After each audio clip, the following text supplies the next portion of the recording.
Empiezo con una aclaración pertinente. Estos programas se graban alrededor 12:30, empiezan a grabarse de los lunes. Por tanto, el lunes pasado no pudimos incorporar el anuncio que dio Andrés Manuel López Obrador a las 6 de la tarde de que iba a impugnar la elección. Hoy estamos grabando a la misma hora, por tanto no sabemos si el Partido Acción Nacional también va a ir a tribunales, porque aún no se reúne o no anuncia el Comité Político Nacional de ese partido. Pero lo que ha sucedido en estas semanas es fascinante. Cuando Andrés Manuel anuncia que impugnará la elección, sin dar demasiados detalles en ese momento, surge el coro de negacionistas que lo condenan diciendo, pero ¿cómo te atreves? Tú firmaste, estás confirmando tu imagen de Rijoso, en fin, negar las irregularidades y ensalzar la limpieza de las elecciones. En una semana, esa percepción está siendo derrotada por la evidencia, porque no dejan de salir cada día nuevas revelaciones sobre posibles compras y coacción del voto, tanto que el mismo presidente Felipe Calderón lo incluyó en sus comentarios, Josefina Vázquez Mota también, Gustavo Madero lo ha mencionado, aun cuando no han aclarado si esas denuncias que están haciendo verbales las van a traducir con una impugnación genérica de la elección, porque sí ha habido denuncias por elecciones específicas. Si hacen esa denuncia genérica, esa impugnación, o si sucede lo impensable de que responden positivamente al planteamiento de Jesús Zambrano, de que vayan juntos o intercambien información o algo, estamos ante un escenario totalmente diferente de consecuencias impredecibles, porque al día de hoy, al menos en el plano de la percepción de la elección, crece y se justifica la idea de que hubo irregularidades masivas, sin que nadie por el momento pueda decir hasta dónde llegaron, cuál fue su magnitud, porque eso todavía no lo sabemos, habrá que esperar a ver los documentos. Hay varios tipos de impugnación ante el tribunal. Primero, ante la casilla misma, que es la impugnación del voto. Ahí se pueden sacar votos nulos porque aparentemente pues, se pasaron de la raya, lo hicieron mal, lo votaron en blanco o lo que fuera, y ahí quedan nulificados y puestos en la casilla misma y en el acta de la casilla. Esa es la primera forma de nulificación de elecciones. Hay dos que son de las elecciones, no de casillas, no de votos en las casillas, y estas pueden ser de la casilla entera, si hubo irregularidades muy graves, que llevan a que esa casilla pueda ser nulificada en su totalidad, y hay la que se ha llamado la de la nulidad abstracta, que es a la que tú te referías. Cuando hay una generalización en el país de violaciones, de irregularidades, esta es a la que se supone que va a acudir López Obrador y la izquierda en su conjunto. Aparentemente, eso lo sabremos hoy a las 8 de la noche. El jueves a las 6 de la tarde. Pero en todo caso, estas son las posibilidades de anulación.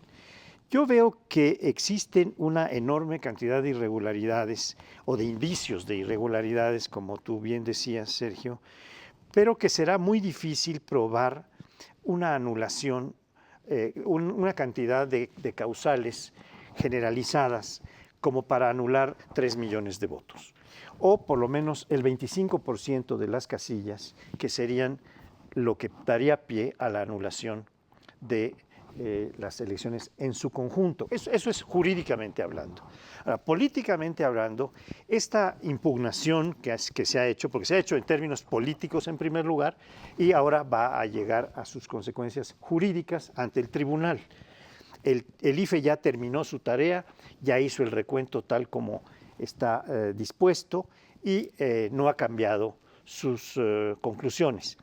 Pero ahora vamos a ver si hay suficientes pruebas como para anular el conjunto de la elección presidencial, porque esa es la única que se está impugnando. Las elecciones de los estados no se están impugnando.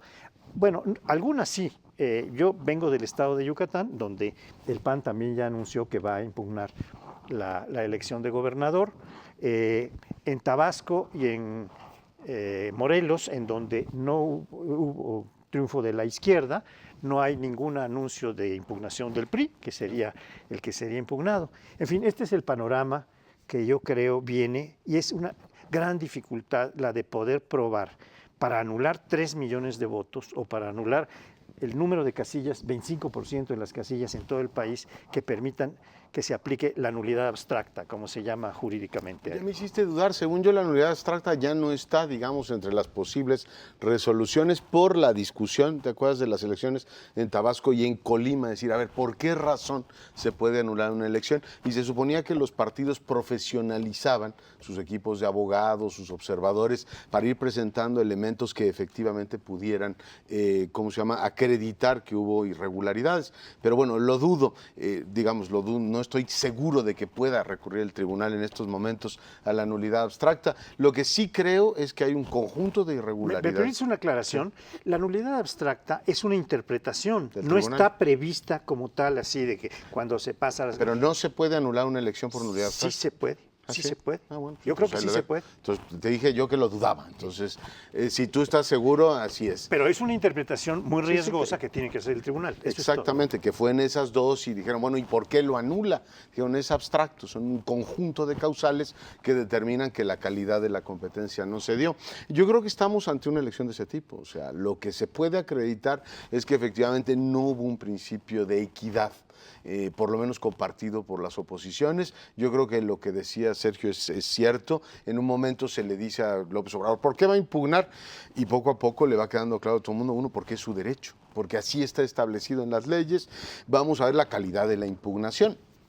Yo creo que hay dos caminos, una impugnación genérica en el ámbito político, tratando de debilitar la legitimidad de Peña Nieto, que creo que es el camino que van a seguir, y la segunda, que espero por el bien de este país, que también sigan, es acreditar los abusos, porque el tema, y ya lo trataremos cuando hablemos de la compra del voto, es pues que no solo quede en esta impresión de que el PRI opera de esa manera, y que en muchas partes del país es posible que eso siga ocurriendo, sino que se documente efectivamente con hechos. Simplemente recuerdo una cosa, el día que López Obrador logró demostrar cómo se financió la campaña de Madrazo hace muchísimos años, pero con pruebas y cajas, le dio un golpe mortal a la forma en que se financiaba el Partido Revolucionario Institucional. Yo espero que en esta ocasión tenga, si no algo similar, algo lo suficientemente potente como para demostrar lo que dice y no solamente quedar en un discurso que efectivamente va a debilitar en lo político, pero jurídicamente no tenga mayores consecuencias. Qué bueno que traes a colación esos años 90, cuando de repente aparecieron cajas y cajas de documentos en el Zócalo de la Ciudad de México, que entonces estaba ocupado por Andrés Manuel López Obrador y los que le seguían, y mostró allí esta cantidad enorme de recibos que implicaban que la elección en Tabasco se calculaba en alrededor de 70 millones de dólares y que ganó Roberto Madrazo. Bueno que lo traigas a cuento porque a pesar de que quedó demostrado, ganó Roberto Madrazo. Ese es el sistema de los años 90 y me temo que ese es el sistema de los 2012 de ahora. Se podrá decir con el paso del tiempo y se mostró aquí y acá y acullá. Tengo la impresión de que este arroz ya está cocido, no para bien de la democracia. Aquí está el otro punto. ¿Cuándo podremos tener unas elecciones que no sean puestas en duda? Teníamos elecciones que no se ponían en duda cuando el PRI dominaba todo. Cuando sabíamos meses antes de la elección ya quién iba a ganar, no sabíamos exactamente la proporción. Es así, era al gusto del candidato que iba a llegar a la presidencia. Pues yo gano por 70%, está bien, como de la Madrid, ¿no? Para que no se viera tan feo como esa vez que López Portillo ganó con el 100% por un error. Pero no había nadie que dijera, bueno, pues estas elecciones, ni sentido tenían las elecciones. Cuando empiezan a tener sentido, entonces empieza a haber una cantidad de problemas con cada elección. Teníamos elecciones sin sentido y sin problemas. Ahora tenemos elecciones con sentido, pero con un montón de problemas. Pareciera ser que ahí está nuestra maldición. ¿Cuándo podremos tener unas elecciones que se diga como se dijo esta vez, cuando salió Valdés Zurita y salió Felipe Calderón y hasta Josefina Vázquez, e inmediatamente después, el mismo día de la elección, diciendo esto queda claro, se cumplió, todo está bien, y poco a poco nos hemos ido dando cuenta que no estaba bien. Entonces, la mancha que queda con esas elecciones se va a comparar a la de las del 2006, se va a comparar a la de 1988, es una pregunta, no estoy seguro, pero por ahí va la cosa. Mencionas a Leonardo Valdés y estamos viendo un espectáculo de negación de la realidad fascinante en términos políticos, porque el discurso de Leonardo Valdés sigue siendo la glorificación de lo que sí estuvo bien de la elección, porque tampoco hay que regatearle al IFE, que organizó y contó los votos como si estuviéramos en Suiza. Incluso esa es la palabra que utilizaron, con la precisión de un reloj suizo funcionó el PREP. No Leonardo Valdés, sino José Wollnemer, al que me referiré en un momento. Pero Leonardo Valdés está haciendo un daño al Instituto Federal Electoral en su conjunto al no reconocer que sí hubo irregularidades. No las califiquemos todavía, no digamos cuál es la importancia, porque ni nos corresponde, ni tendríamos la evidencia. Pero negar que existieron le echa una sombra al comportamiento de todos los consejeros y de todo el instituto, lo cual es injusto porque ha habido consejeros como Alfredo Figueroa que tienen meses insistiendo en el tema de compra y coacción del voto. Pero por lo pronto, Leonardo Valdés sigue empeñado en esa tesis.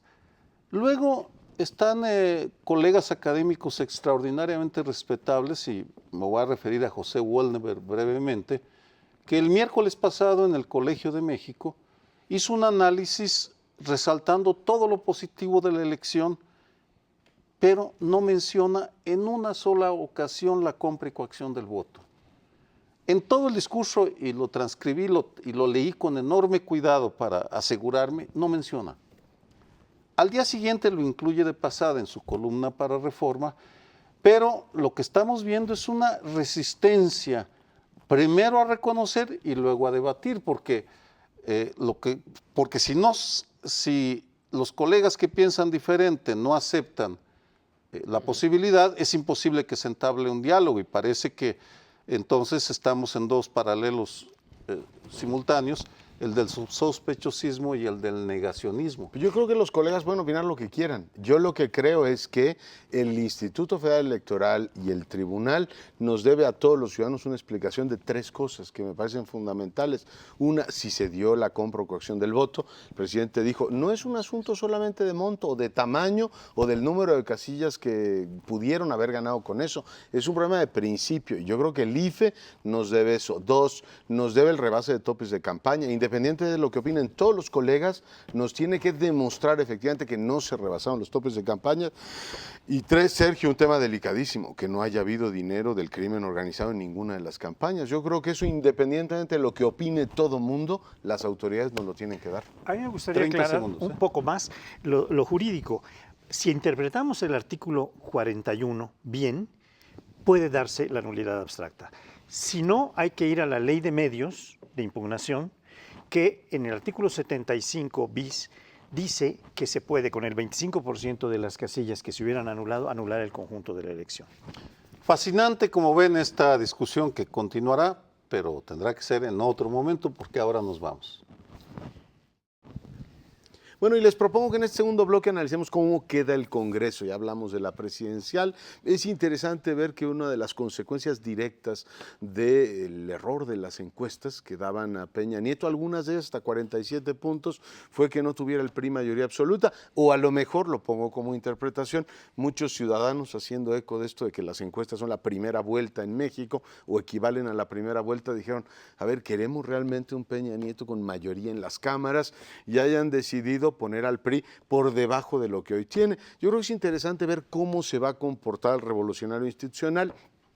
Peña Nieto ha dicho ya en una entrevista a un medio extranjero, espero que los partidos políticos, el PAN y el PRD, se comporten a la altura para dar gobernabilidad al país, que es algo así como decir, espero que se comporten como el PRI no se comportó en estos 12 años de oposición y concretamente en este último tramo en el cual la mayoría en el Congreso que le dio el electorado en el 2009 la utilizaron para descafeinar la reforma política, para bloquear prácticamente cualquier discusión, jugando efectivamente al tema de que no estaban dadas las condiciones o ya que lleguemos al poder vamos, decían ellos, efectivamente empezar a ponerlas en marcha, con lo cual ahora tiene un escenario bastante complicado porque tienen un presidente minoritario, está por supuesto sujeto a todo el tema de impugnación, pero lo que está claro es que ni sumando al Verde, que al parecer hasta en algún momento les quitó algunos votos, van a tener mayoría absoluta, tendrán que recurrir al panal, 10 diputados que se van a vender seguramente como las perlas de la Virgen, con lo cual entran en una situación tremendamente complicada y yo me pregunto, y aquí dejo el comentario, si no se arrepentirán hasta de sus pecados de no haber empujado una reforma política. Pienso por lo menos la iniciativa preferente para el presidente, que dijeron que era absolutamente inequitativo, ahora estarían encantados de que Peña pudiera empezar con eso. Pero bueno, eso es lo que hay del Congreso. Interesante ver que de 97 a la fecha no hay gobiernos que tengan mayoría. Si se alcanza una alianza parlamentaria o coalición parlamentaria con las 10 curules del panal, podrían tener escasamente los 251 votos, como lo planteabas, esta coalición PRI-Verde-Panal, en el caso de que esto ocurra, que es probable, aunque claro, como ya también lo apuntabas, el costo, el peso en oro que van a tener esas 10 curules del panal en posiciones o en lo que sea, va a ser altísimo. Pero es posible, pero va a ser un equilibrio de terror, como decía en algún momento Gramsci a propósito de otros análisis, porque con que se enferme uno, con que esté de viaje, no van a tener la mayoría absoluta. Y ahí va a haber una expectativa muy alta del PAN y del PRD, que pueden ir unidos o no, pero aún unidos no alcanzan. El PRD va a llegar con sus aliados, el PRD, PT, Convergencia o Movimiento Ciudadano, van a tener 134 y el PAN va a tener 115 diputados. De tal manera que ellos van a jugar también algún papel para rebajar la minoría, para estar vigilando a los 251, para tratar de cooptar a algunos de los 251. En fin, va a ser un asunto interesante. En el Senado hay un fenómeno interesante que es, el segundo lugar no lo tiene la izquierda, como en la Cámara de Diputados, que tiene 134 diputados, o va a tener, sino que va a tener la segunda posición el PAN, por una cuestión que fue un error finalmente.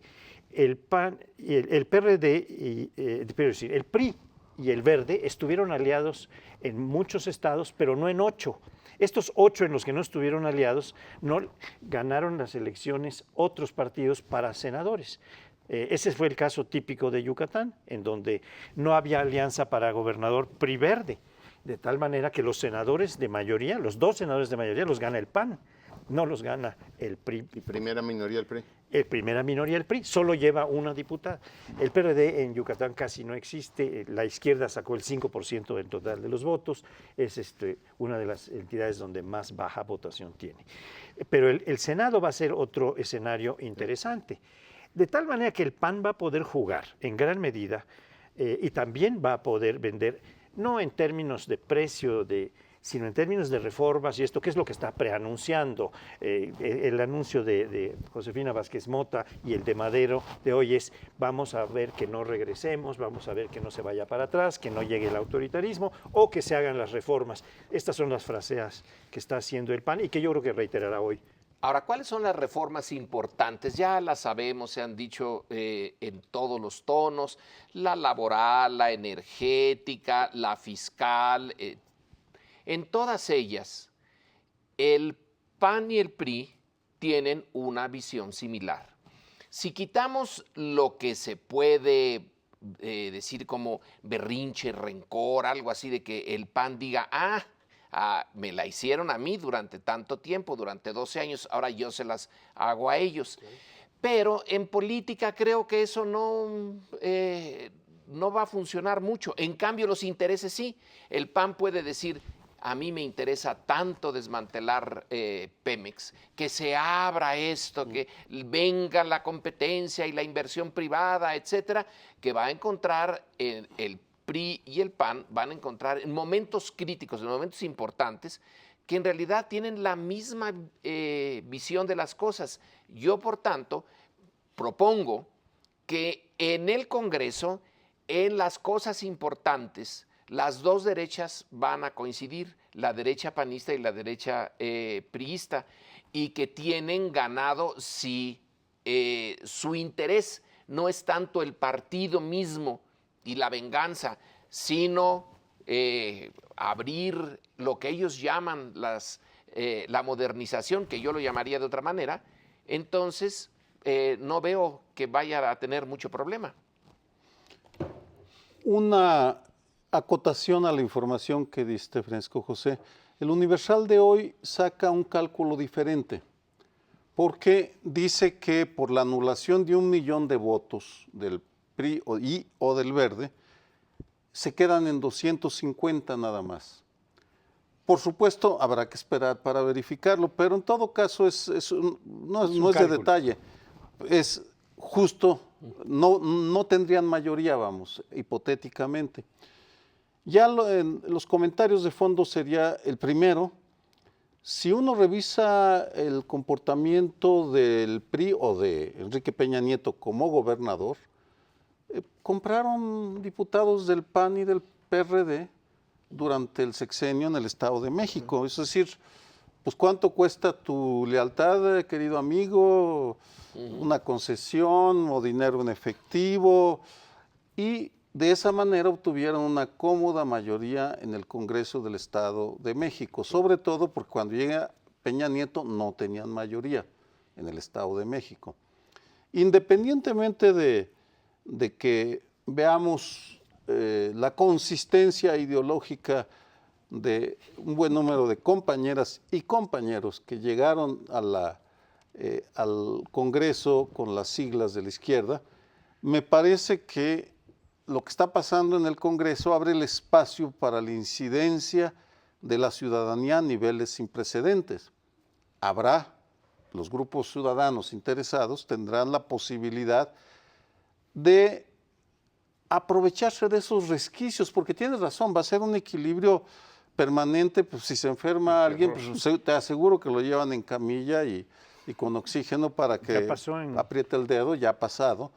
Pero todos los partidos van a tener el mismo problema, no solo el PRI, ni el Verde, ni el PANAL, lo cual significa que el foco de la atención hay que ponerlo en el Congreso. Van a dar un espectáculo, yo espero que sea un espectáculo cívico extraordinario, aunque también me temo que van a incurrir en los escándalos y las desvergüenzas que ya les conocemos.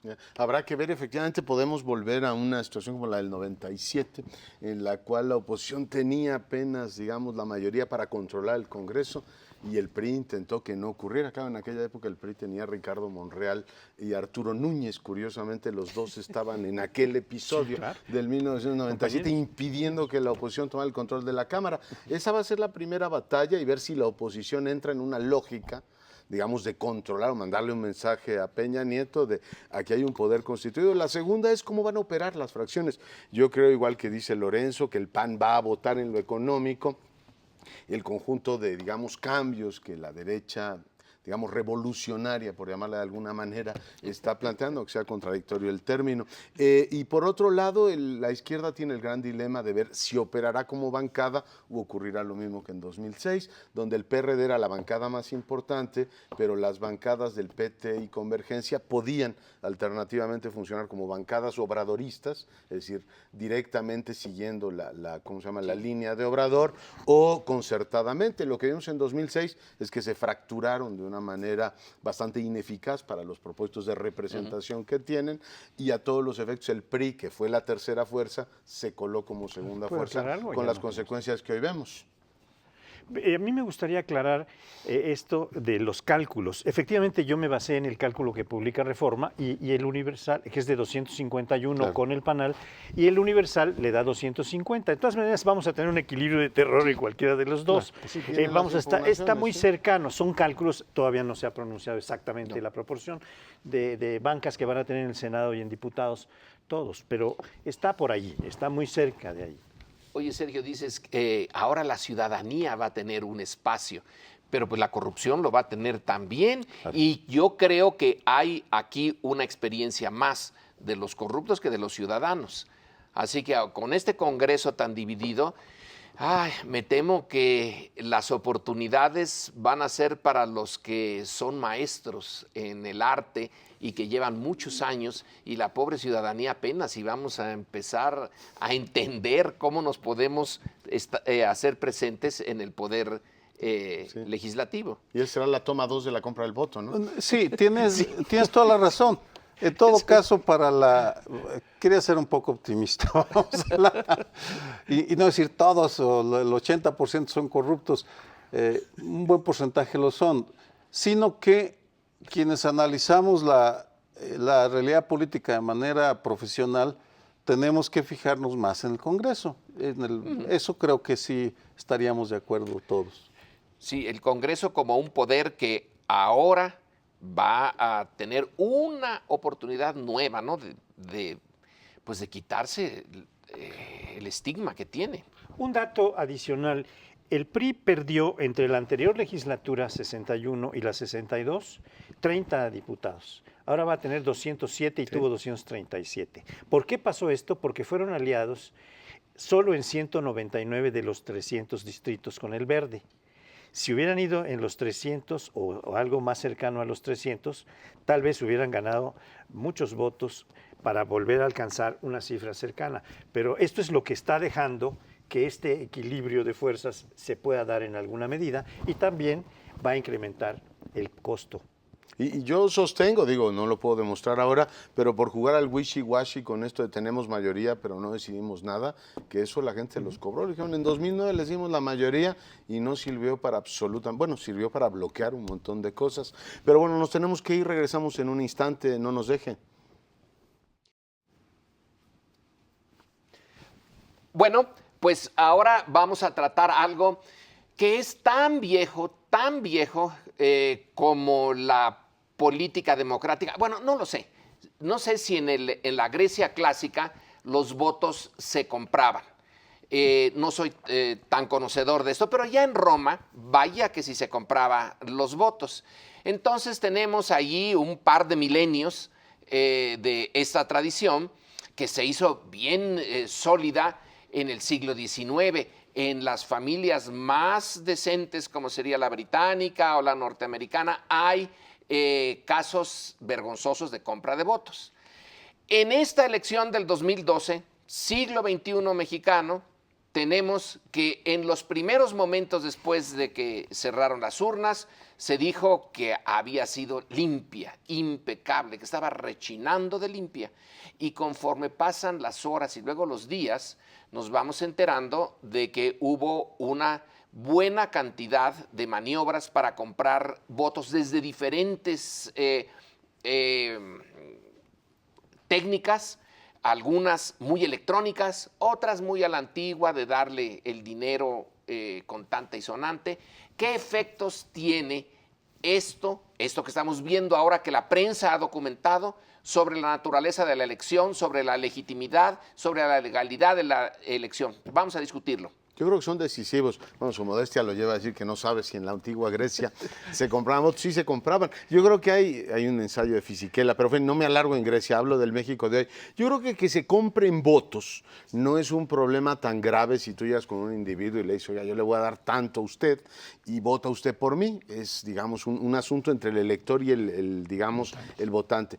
Cuando se convierte en un tema estructural, como es en el caso de México, yo creo que es un asunto gravísimo y deforma el funcionamiento general de las elecciones. Cuando los programas sociales, los recursos públicos se utilizan como una cuestión, digamos, electorera, no es un asunto individual de un individuo que decide vender su voto como decide vender cualquier otra cosa. Estamos ante un tema estructural que a mí me parece gravísimo. Y diría dos cosas. Uno, la, digamos, impugnación que hay ahora, creo que es importante por eso, porque abre un capítulo para que discutamos eso. El tema de una estructura de gobierno, utilización de recursos públicos con un claro proceso de inducir a un voto para una determinada fuerza política, y al mismo tiempo que se discute eso, yo espero que se discutan los temas de fondo, porque si en algo nos han fallado los partidos diferentes al revolucionario institucional, es en dotarse de autoridad moral para señalar eso. Empiezo por el PAN. El PAN, que era un partido tradicionalmente de ciudadanos, decidió ya en el ejercicio de gobierno dotarse del brazo estructural del Sindicato de Trabajadores del Seguro Social, y lo convirtió en su aliado, y por supuesto bailar con la profesora Elbester Gordillo 12 años completos. Con lo cual tú dices, a ver, la estructura corporativa y clientelar que tanto decían había que desmontar, no la desmontaron, sino que la mantuvieron viva. Y por el lado de la izquierda nos sigue debiendo la democratización del mundo del trabajo. En esta elección se alió hasta con Napoleón Gómez Urrutia, que ya es aliarse con personajes sospechosos. Y segundo, en buena parte de sus gobiernos mantiene la estructura corporativa. Yo me sigo preguntando por qué se tolera en la Ciudad de México el que los diputados sigan haciendo gestoría, que es un principio funesto a partir del cual se desarrollan clientelas. Yo creo que es un tema estructural delicadísimo, que espero que sea la siguiente generación de reformas de la democracia mexicana, porque esta elección del 12 nos lo demuestra. Creo que no puede durar mucho más tiempo. Hay quienes argumentan, conocedores del tema, que en toda elección hay irregularidades, hay compra y coacción del voto, y que por tanto deberíamos asumir ese hecho como parte de la condición humana. La pregunta que nadie ha respondido es ¿cuál es el mínimo, o vamos, cuál es la frontera de irregularidad para decir que no afecta o que es un problema estructural, como tú lo mencionas? Y esto lleva a una realidad bastante triste. La autoridad electoral, las autoridades electorales no tienen los estudios suficientes para poder dar una respuesta. No sabemos con precisión qué demonios pasa en elecciones como esta, o en la del Estado de México del 2011, en el cual también se denunció una compra y coacción del voto masiva sin que hubiera ningún tipo de seguimiento al respecto. Aquí doy un brinco porque me señalaban en el IFE, en algunas conversaciones que he tenido sobre este tema, que estaba siendo injusto porque no mencionaba a los partidos, porque son los partidos los que tienen que meter la queja. Solamente ellos pueden. Vamos, una vez que meten la queja, la autoridad electoral puede actuar. Vamos, es una limitación que tiene la autoridad electoral. Y según he podido averiguar, no es definitivo. Hasta el día anterior a la elección, el 30 de junio, los partidos no habían presentado una sola queja sobre compra y coacción. Compra de voto. Es decir, después del 1 de julio sí, se han multiplicado las quejas, pero hasta el día anterior, entonces aquí estamos también ante una responsabilidad mayúscula de todos los partidos. Claro. Porque si el PRI argumenta que el PRD incurrió en esas irregularidades, pues que se vaya a quejar con evidencia para que se investigue. Pero desafortunadamente, y es lo que me señalaban, y tienen razón en el argumento, que hay una corresponsabilidad de los partidos muy grave, muy grande y muy grave en lo que estamos viendo ahora, que es, en efecto, una corrupción sistémica que se aprovecha de la miseria de la mayor parte de nuestros conciudadanos. Yo creo que ese es un punto crucial. Ya hemos tratado en este programa varias veces lo de la compra y coacción del voto. Y es que esta compra la hacen todos los partidos, todos los que pueden, con los recursos a su alcance, que son muy diferentes. Aquí incluso en alguna ocasión María Amparo dijo, no es lo mismo tener 20 gubernaturas con muy poca transparencia en el uso de los recursos de esas gubernaturas, los programas sociales, etcétera, que pueden comprar enormes cantidades de votos, a tener 6, 7 o unas cuantas. Y también tenemos esta corrupción que está en los partidos y particularmente en la izquierda. Hoy leía yo un artículo, empezaba a leer, pero no lo terminé, de una entrevista que le hacen a Lorenzo Meyer en Proceso, en donde dice que la izquierda tiene como tarea fundamental el de limpiarse, el de hacerse honorable y tener prestigio. Y la segunda cosa que quisiera comentar es la autoridad moral que tienen las instituciones.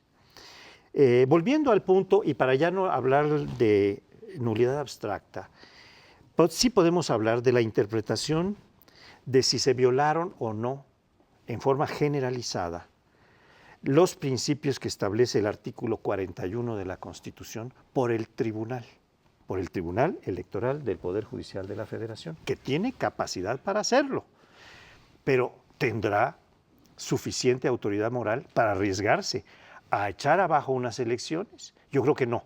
Como sí la tuvo la elección en Estados Unidos, donde estaba en juego la presidencia de la República, cuando Al Gore saca más votos de ciudadanos, y la Corte tiene que decir, gana la elección Richard Nixon. George Bush, perdón, discúlpeme, me fui hasta atrás, me fui hasta el Watergate. No, George Bush, su hermano era el gobernador de Florida, etcétera, pero la Corte Suprema de los Estados Unidos tiene la autoridad moral para decir, este es el presidente, y sale Gore y dice, sí, acepto.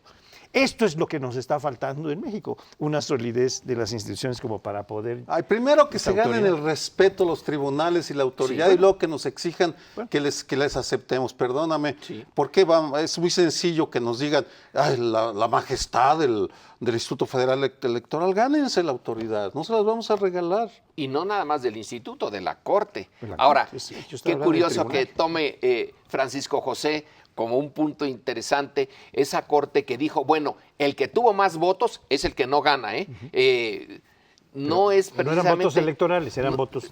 Sí, no es precisamente el momento supremo de esa Corte Suprema.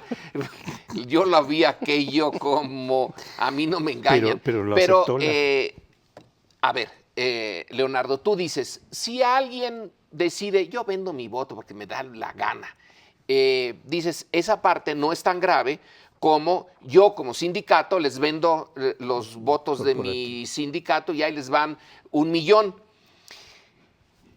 ¿Es distinto o es igualmente grave? Porque, Leonardo, en el caso mexicano... Moralmente es igual grave, pero políticamente es mucho no, políticamente... Pero es que en este caso también pueden haber sido varios millones los que se compraron, ¿no? Pero y decidir la elección por esa vía.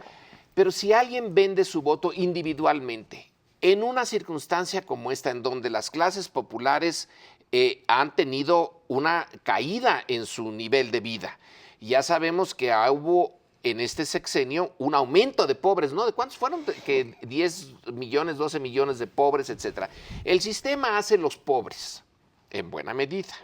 Y luego el sistema propicia que se les compre el voto individualmente. Claro. No estamos en eso, ¿no es eso también igualmente grave, Leonardo? No, sí es grave, pero yo sí veo una distinción entre que un funcionario se corrompe, si me permites usar el ejemplo, a que el sistema sea corrupto. Yo lo que veo en México es que se ha perpetuado, y lo han perpetuado el PAN y el PRD, el sistema, tú lo decías en un artículo hace 15 días, han jugado con sus mismas reglas. Cuando tú tienes un sistema que corrompe y utiliza los recursos públicos, los programas sociales, le dice, si usted quiere recibir tal cosa, usted tiene que votar por tal partido. Eso me parece intolerable, pues es un sistema que reproduce la infamia.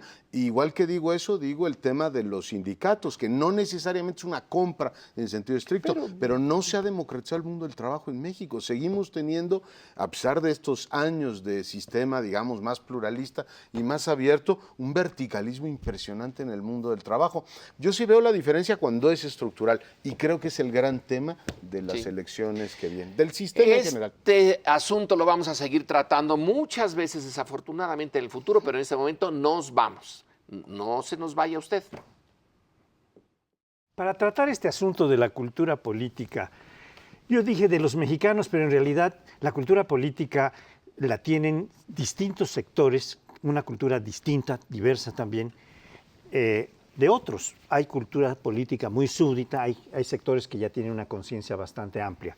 Pero me voy a referir a una anécdota para tratar de introducir este tema de la cultura política. Hace muchos años tuve información de una campaña a nivel de gobernador de un estado, en donde el candidato del PRI iba ofreciendo en pueblos remotos a la capital que iban a ponerles la luz eléctrica.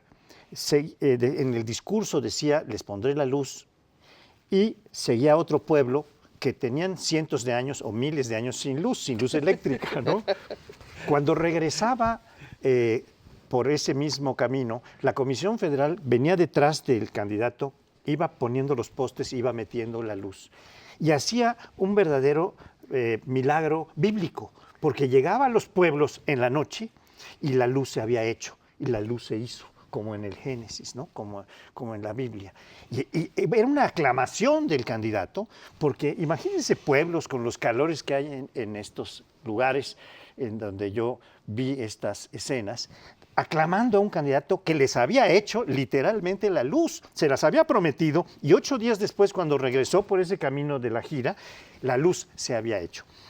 El milagro político de hacer la luz es un milagro que está muy proliferado en diversas secciones de la sociedad. Ya hay algunas compras de voto que se hacen no por 500 o 1,000 pesos o 100 pesos, sino por contratos, por promesas de licencias, de concesiones, de permisos a las empresas, de autorización de diversos tipos para hacer operaciones cuantiosas. No son compras de voto en términos individuales de una despensita, etcétera, en las que estamos pensando. Esto es muy difícil de probar, porque es un condicionamiento que tiene una cultura política que dice, yo te voy a dar mi voto o voy a propiciar que tú tengas muchos votos con mis clientelas si me das esto o aquello. Es el do-des, te doy los votos para que me des concesiones, permisos, despensas, cada quien a su nivel. Y esta cultura política es una cultura política dominante. Ahora, hay variaciones, porque hay la encuesta nacional de valores en BUF que financió Banamex en el 2010, es la primera que muestra los valores culturales entre entidades. Y me voy a referir brevemente al caso Estado de México, Distrito Federal, porque según otros indicadores, el Distrito Federal es la entidad con mayor cultura democrática y el Estado de México, uno de los estados más atrasados en cultura democrática, en compra de votos, cómo se percibe a la autoridad. Doy una cifra que viene de la encuesta nacional de valores.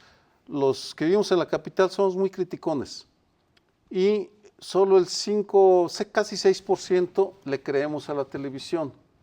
En cambio, los mexiquenses, el 26% le cree a la televisión. Mira.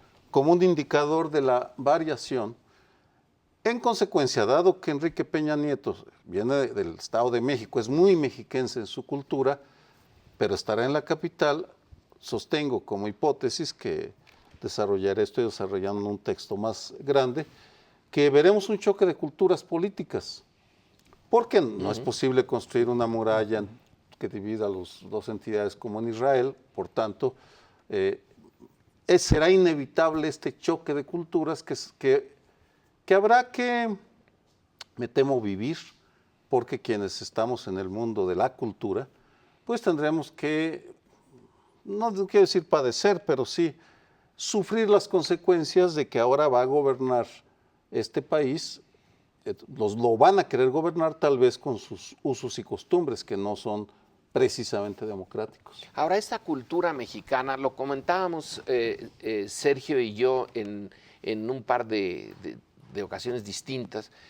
que es una cultura que viene de mucho tiempo atrás y que es difícil cambiarla. La cultura es una de esas variables en la política que más tarda en modificarse, aunque las situaciones materiales, concretas, se transformen, sigue habiendo estas taras que trae uno de atrás. Y en el caso mexicano, como supongo yo que en el caso guatemalteco o en el caso del Perú y Bolivia, donde se arraigó mucho la colonia, ahí la relación patrón-cliente, pues es la parte básica de los 300 años de colonia, siguió en los 100 años del 19 y todavía en el PRI.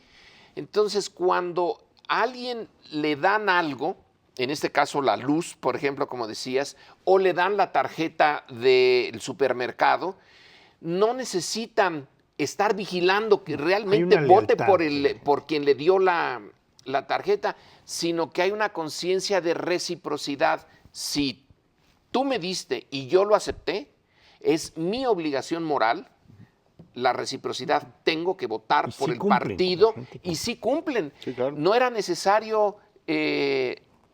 pienso yo, los niños halcones que salieron ahora como una perversión ya muy refinada, que van a ver si el adulto votó o no por el partido que dijo. Es casi seguro que sí votan por el partido que les dio la tarjeta. Sí, cumplen. Me parece recordar que Gerardo Torres y el maestro Contreras hicieron un estudio sobre esto. La gente lo veía como un gesto de honor. Decía, oye, si este señor viene y me ayuda, ¿yo por qué no le voy a dar? Porque no se ha desarrollado el trabajo político suficiente para darles la condición de ciudadanos, ¿no? Esta cuestión de porque educación. la pobreza es terrible. ¿No? De educación política, decir, oiga, el que ese señor le traiga la luz es su obligación, además está pagando con los impuestos y usted no tiene por qué sentir que le debe una lealtad a ese señor por tal cosa. Yo creo que uno de los grandes asuntos ligado a la compra y coacción del voto es que sí, todo el conjunto de derechos fundamentales de la gente, que no le estén diciendo que tenemos derecho a la salud porque un señor diputado llegó ahí y se los dio.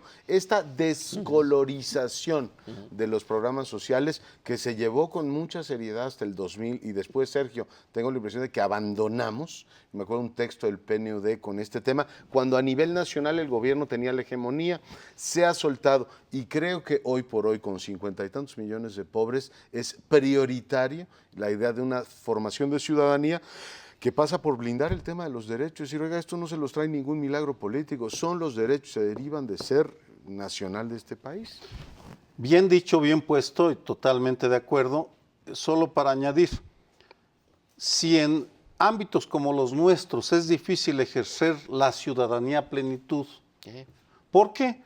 En nuestro ámbito, el ejercer tus derechos, el decir lo que piensas, pues a veces no gusta y te lo hacen sentir y te lo hacen pagar porque, además de que somos solemnes, no sabemos debatir, el debate es visto como, o el que uno diga lo que piensa es visto como una agresión, revoltoso, a mí me ha pasado docenas de veces cuando simplemente ejerce uno el derecho a decir lo que piensa. Sí. ¿Qué no pasará en las comunidades? Y ahí, una vez más, es responsabilidad de los partidos que no han construido ciudadanía para nada. Bien, yo creo que aquí hay un tema que nos va a dar para mucho, como la cultura política que viene de cientos de años o tal vez de más de cientos de años, pero valdría la pena especificar, aunque sea una cosa bastante obvia, que no es solo cuestión, Leonardo, porque tú lo decías, de falta de trabajo político. Hay una falta de equidad. Hay estos pobres, que también los mencionabas, pues propician que para lo que para una gente que tiene muchos recursos o un buen salario, incluso es un insulto el ofrecerle una despensa por su voto, para millones de mexicanos no es un insulto, es resolver el problema de cómo va a comer mañana. Entonces tenemos que hacer un trabajo de equidad. Si no hacemos más equitativa esta sociedad, vamos a tener un ancla en esa cultura política súbdita, dependiente y que propicia todo, ¿no? Pero bueno, nos tenemos que ir. ¿No? ¿Todavía no? Ah, no, quedaban unos minutos. Sí. Bueno, entonces quiere decir que hay un círculo vicioso que hay que romper, porque el sistema está propiciando que los pobres se queden, como decía también el Evangelio, los pobres van a estar entre ustedes para siempre. Y si se propicia eso, entonces casi se asegura la cultura que permite, que casi está exigiendo la compra del voto. En la medida en que se mantengan los pobres, para este sistema es funcional, y a veces me sospecho que en parte la desigualdad en materia de ingreso está pensada en que es una seguridad de que entonces quien tenga el poder y tenga los mayores recursos lo va a seguir teniendo en el futuro. Es una cosa perversa, pero yo veo que por ahí es una explicación. Perdón, Sergio, ibas a entrar tú. No, añadir, hay dos tipos de culturas, la formal y la informal. Si en la escolarizada está el Bester Gordillo como ejemplo, y en la informal está Televisa con Los Pequeños Gigantes, que es la sacudida a la dignidad, pues... Bien, pero será un tema que, como digo, durará mucho en este programa y espero que dure menos en el país. Nos vamos, no nos deje de ver la próxima semana. Muy buenas noches.